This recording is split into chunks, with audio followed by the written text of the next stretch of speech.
a great thing to be here tonight, but I had the privilege of getting to sit next to Governor Patrick. That's one thing. And then they tell you Governor Patrick's going to introduce you, and I'm thinking, he's not introducing me, surely not. But that's a great privilege to have him introduce. But to follow him is impossible. Because what you just saw, you won't get again. But I want to thank you for all that you've done to help make all of this a reality. Because what he just told you, the story about us being in Angola, absolutely is true. We were there when we were the first group that was over there and saw it. Made a commitment as we left to come back and do that in Texas. And with Grove leading the charge, and God actually leading the charge above that, it all happened, as I said before, God's speed. Governor Patrick has supported the program again from the very beginning. He was there when we saw it, but he's also been a great supporter throughout the program. He supported the agency, our staff at the Darrington unit, our chaplains, the seminary, all the staff, but all the offenders. He's been at every graduation, and when he is at graduation, he goes and talks to the offenders in a way that I stand in awe to think that that's our lieutenant governor of the greatest state in the country, who's in there talking to offenders as men, as fellow Christians, and just talking to them one-on-one as real as he can be, and that's who he is. And we're all honored and privileged to have someone like him as our lieutenant governor. Thank you, sir.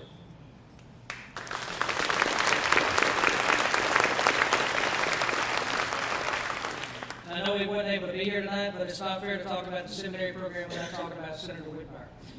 As Lieutenant Governor mentioned, he was on the Criminal Justice Committee when this started.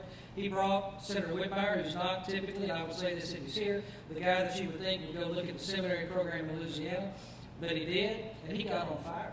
And he was totally energized about the program, the project, went to all the meetings, helped do all the planning, helped with the fundraising and all the other components, and has been an active partner all the way through the program. And we couldn't have done it without Senator Whitmire and all of his help. And I want to thank him tonight, even though he's not here.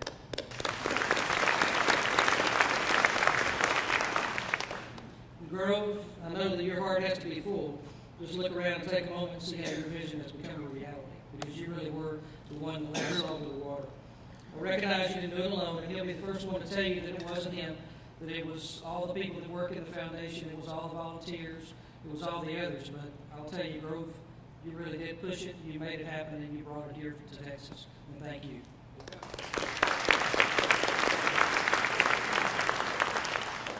We all have to agree that Southwestern Baptist Theological Seminary, though, is the true workhorse in this deal. They're the ones who haven't missed a beat since 2011. They were there as we first went to Angola. They picked up the torch. They've continued to churn out graduates. They continue each and every day with their professors to make an impact. Dr. Patterson, Dr. Autry, Dr. Phillips, and all your staff, thank you for all that y'all done as well. Y'all are really making it happen.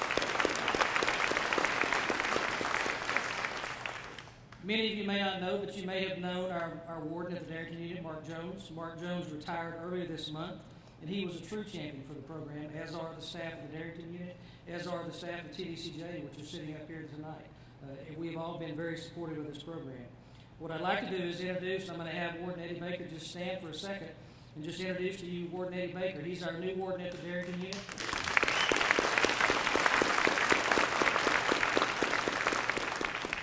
Not that any warden would be okay to send to the Darrington unit, but you can bet we handpick one to go to the Darrington unit. For the seminary program, Warden Baker's already doing a knocking it out of the park job. He will continue to. He's a strong man of faith, and he's going to do a fantastic job with us there. Feel free to go shake his hand tonight or see him. But Warden Baker, we want to thank you for all you're doing, and the staff of the Darrington unit. Thank you for what you're doing. Well, I wanted to make a point to thank all of you for what you've done to help make all of this a reality, and the seminary move from an idea, just that it was, an idea to a reality that's already produced 2 cycles of field ministers. I really want to stop for a minute and give the credit to the one who really made it happen, and that's God. The reality is we've all been a part, and I couldn't have said it nearly as well as the Lieutenant Governor did, but we've all been part of something much bigger and greater than any of us. And something only God can do, and it truly has been a privilege and continues to be. I'm going to take a minute just to give you a snapshot of where we are and what good work is going on behind the fence. We have a total of 66 offenders that have graduated the seminary since 2015 when we had our first graduation. There are currently 142 inmates enrolled. Next class, as stated earlier, will graduate in 7 months. There are 64 field ministers currently at TDCJ facilities around the state. They're performing a wide variety of functions within the system, and they're very well prepared, and I'm very glad that you brought the package that they get after they graduate, because I want to talk about that as well. It's not as if they don't just get the graduation and the prep work prior to that as part of the package, but they also get continuing support from the seminary and from the Heart of Texas ministry. And that means a lot because they continue to have that support throughout. In addition to what you see here, there are thumb drives of information that go from the seminary and the Heart of Texas to the units, where they exchange information for the offenders to send back to the seminary, and that continues throughout. So they continue to get resources to be strong in the jobs they have. In addition to the resources, the prayers, and the support that all the field ministers have, they've got one thing that not one person in this room has in that population, and that's credibility. They bring a level of credibility to the table inside those prison walls that none of us have. When they sit down with other offenders and tell a story, that's a story that other offenders can relate to. And that's a understanding that they can have, and that's how they can have an impact that none of us can have. Don't ever tell me for a second that God doesn't use all kind of people, because I can tell you for a fact He does. And He is every day with those field ministers. Here's just a few ways that the field ministers are working with other inmates to help improve their lives and make the state safer. At the BEDO unit, they're making first contact as offenders get off the bus. When offenders find themselves in a state of depression and need observation by our staff, in addition to our staff, the field ministers accompany those staff to talk to those offenders. At the Clemens unit, they're leading praise and worship teams as well as discipleship classes. They're walking the tiers in cell blocks.